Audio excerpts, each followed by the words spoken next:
Nhớ dùng với tôi tự rất là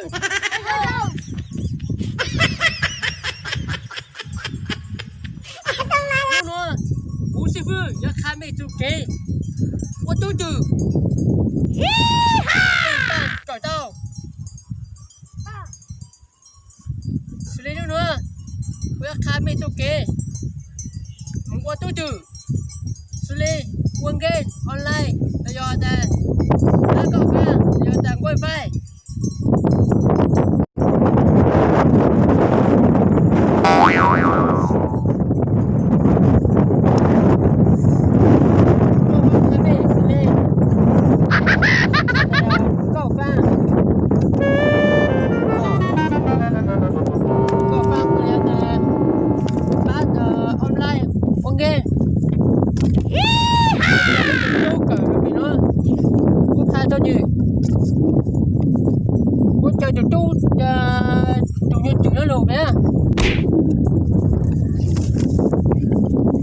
cô hãy được cho có đấy wifi go pha nhà lúc sáng tông lúc uống game lúc online cặp bó đó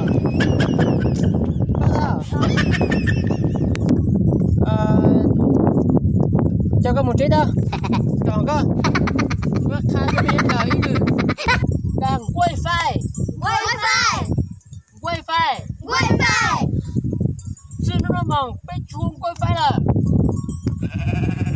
bên đang có pha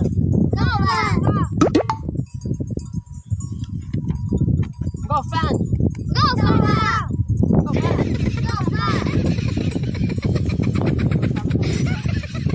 rồi được chưa go fan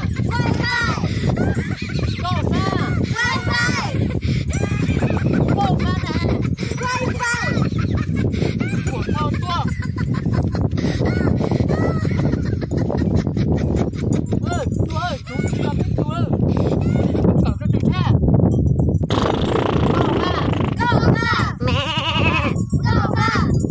con chúng chúng go fan luôn bây giờ đi lên bây giờ một con game bây giờ một con online với chủ tao chúa của chủ go fan nữa cho mấy lúc ở tàu mấy tàu con game chúng mày rồi đi chơi qua tôi đây tao thế nữa cô bây giờ ba lúc go fan nữa lúc mà lúc go fan này mình ba mình vô lo bây giờ nó sử dụng phát tông rồi đó có online là con game giờ đi bây giờ chúng ta lúc wifi lúc go fan nữa bao đâu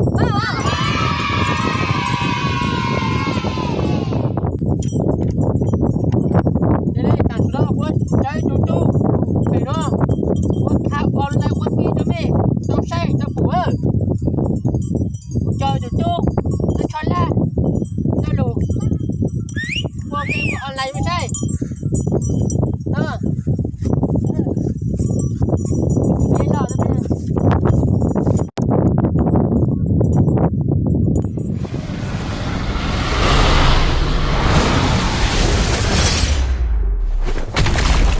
Kindness is the surest path to ruination.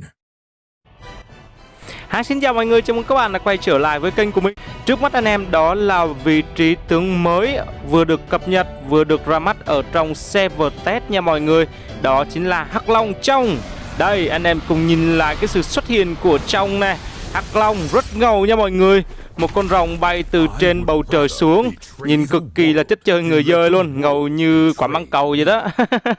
Đó, anh em thấy một cái vẻ đẹp hào nhoáng nha. Đây là một vị trí đấu sĩ với vai trò sở trường, đó chính là áp sát và dồn sát thương.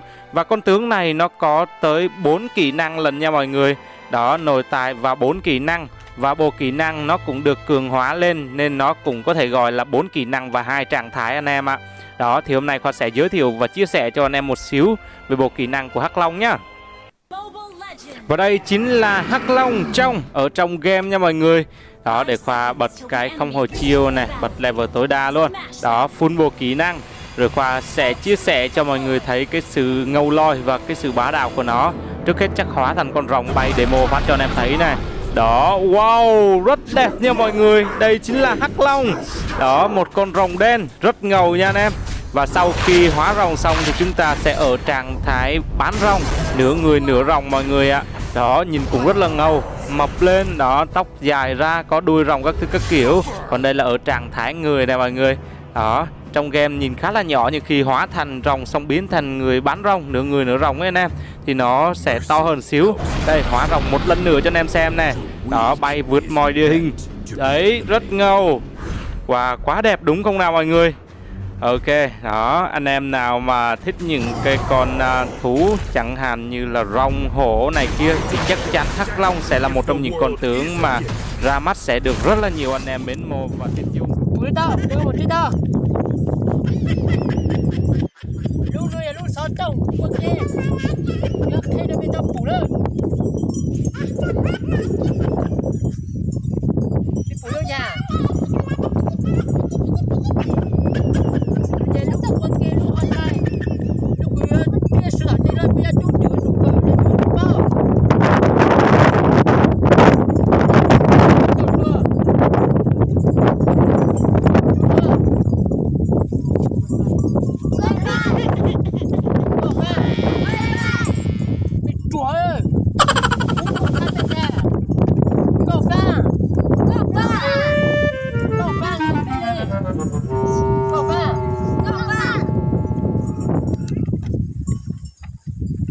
Sử dụng mấy chủ dầu luôn, có pha nó liêu của tao đó.